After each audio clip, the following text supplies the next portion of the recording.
স্বর্ণলতা লিখেছেন তারকনাথ গঙ্গোপাধ্যায়।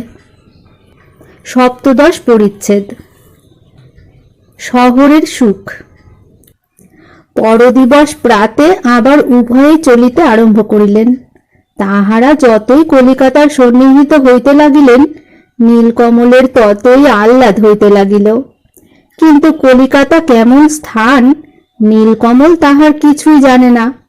এজন্য বিধুকে জিজ্ঞাসা করিল, হ্যাঁ দাদা ঠাকুর, কলিকাতা কেমন জায়গা?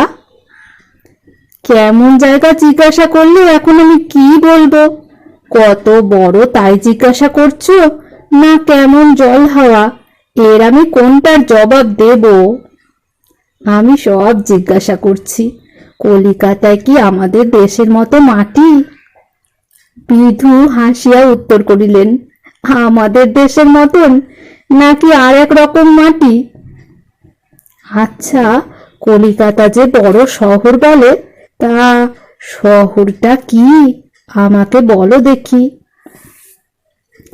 শহর এই যে মস্ত বাজার, অসংখ্য দোকান, অসংখ্য লোকজন। আচ্ছা, আমাদের হাটে যত লোক হয় তত লোক? কোথায় তোমাদের হাট? কলিকাতায় যত লোক, এত লোক এ দেশে আর কোনো জায়গায় নাই। আচ্ছা, সেখানে কদিন অন্তর হাট হয়? হাট কি, সেখানে কি হাট আছে? রোজই যে জিনিস ইচ্ছা হয় তাই কিনতে পাওয়া যায়। কত শত দোকান আছে, রোজ কত শত জায়গায় বাজার বসে। আচ্ছা, রোজ বাজার বসে আর এত দোকান আছে, রোজ খদ্দের হয় কোথা থেকে? আমাদের হাট তো মস্ত হাট, কিন্তু তা তো রোজ হয় না। আর একদিন জিনিস কিনলে আর 3 দিন কিনতে হয় না। বিধুভূষণ কহিলেন, কোথা থেকে খদ্দের হয় একটু পরে দেখতে পাবে, আমি আর এখন বকতে পারি না। উভয়ে ক্ষণকাল মৌনভাবে চলিয়া নীলকমল জিজ্ঞাসা করিল, এখন বলো দাদা ঠাকুর, কোথা থেকে খদ্দের হয়?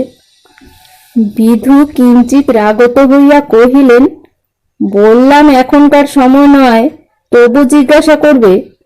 অমন করো তো আমি কিছুই বলবো না। আবার অনেকক্ষণ চুপ করিয়া গেল। কলিকাতার যতই নিকটবর্তী হইতে লাগিল, ততই লোকের সমারোহ বেশি দেখিয়া নীলকমল জিজ্ঞাসা করিল, আচ্ছা দাদা ঠাকুর, এত লোক কোথায় যাচ্ছে? বোধ হয় কোনো জায়গায় যাত্রা হচ্ছে। হ্যাঁ, যাত্রা হচ্ছে না তোমার মাথা হচ্ছে, দেখতে পাচ্ছ না প্রায় কলিকাতায় পৌঁছিলাম। এখানেও লোক হবে না তো কোথায় হবে? এত লোক কি সকলেই কলকাতায় যাচ্ছে? হ্যাঁ। নীলকমল আবার খানিক চুপ করিয়া থাকিল। শ্যামবাজারের নিকটবর্তী হইয়াছে। একখানা ঘোড়ার গাড়ি আসিতেছে দেখিয়া নীলকমল বলিয়া উঠিলেন, দাদা ঠাকুর, হ্যাঁ রে দেখো, এ আবার একটা কি? বিধুভূষণ হাসিয়া কহিলেন, নীলকমল, তুমি কখনো গাড়ি দেখোনি? দেখবো না কেন, রহিম ঘরামির গাড়ি দেখেছি, আর আর কত লোকের গাড়ি দেখেছি। সে তো গরুর গাড়ি, কখনো ঘোড়ার গাড়ির নাম শোনোনি? এরই নাম ঘোড়ার গাড়ি? বিধুভূষণ উত্তর করিলেন, হ্যাঁ, কেন তুমি কি কৃষ্ণনগর যাও নাই? সেখানে কত ঘোড়ার গাড়ি আছে। নীলকমল কহিল, আমি ভাবতাম ঘোড়ার গাড়ি আর গরুর গাড়ি একই রকম, এতে গরু জোরে, ওতে ঘোড়া জোরে। এ দেখি একখান পালকির মতো, তা কেমন করে টের পাবো? এই বলিতে বলিতে উভয়ে শ্যামবাজারের পুল পার হইল। নীলকমল পুল পার হইয়া দেখে কতকগুলি গাড়ি যাচ্ছে। অত্যন্ত আহ্লাদিত হইয়া কহিল, দাদা ঠাকুর, হ্যাঁ রে, ডান দিকে দেখো কত ঘোড়ার গাড়ি, বাপরে! নীলকমলের চোখ আর রাস্তার দিকে নাই, ক্রমাগত এদিক ওদিক দেখিতেছে। এমন সময় একখান গাড়ি আসিয়া তাহার গায়ে পড়িবার জো হইল। গাড়োয়ান, হাট যাও বলিয়া হাতের চাবুক দ্বারা নীলকমলকে প্রহার করিল। নীলকমল হঠাৎ সম্মুখে দৃষ্টি নিক্ষেপ করিয়া দেখিল গাড়ি তাহার উপর চড়িবার উপক্রম করিতেছে। অমনি বাবা রে বলিয়া রাস্তার ডান দিকে চলিয়া গেল।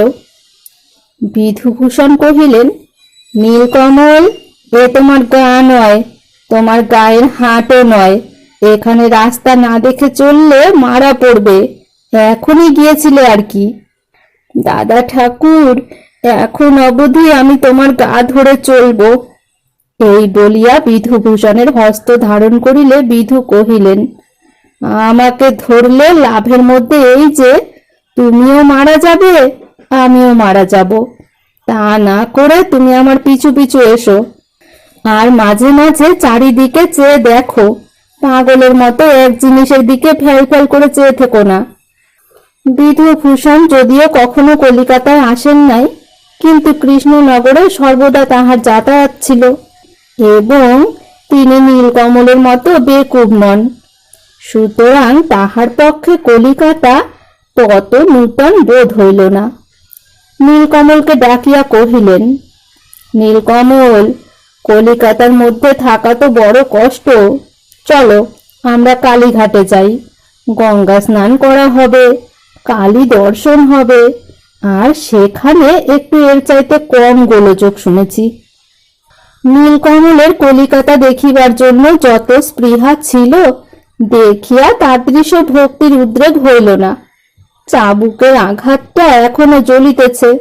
সুতরাং কালীঘাটে কম গোলযোগ শুনিয়াই সেখানে যাইতে প্রস্তুত হইল। কিন্তু জিজ্ঞাসা করিল, আচ্ছা দাদা ঠাকুর, এখানে লোক কি সুখে থাকে? চারদিক থেকে যে গন্ধ বেরিয়েছে, আর রাস্তায় বেরুলে হয়তো চাবুক খেতে হয়, নয় গাড়ি চাপা পড়তে হয়। বিধুভূষণ হাসিয়া কহিল, কলিকাতায় থাকবার ওই সুখ। আমি এমন সুখ চাই নে। চলো এখন কালীঘাটে যাই। কিন্তু সেখানে গিয়ে পৌঁছতে পারলে হয়। ঘোড়া গাড়ির যা হাঙ্গাম। কালীঘাটে তো যাব, কিন্তু রাস্তা চিনি নে তো। শুনেছি কালীঘাট এর দক্ষিণ। চলো দক্ষিণ মুখে যাই।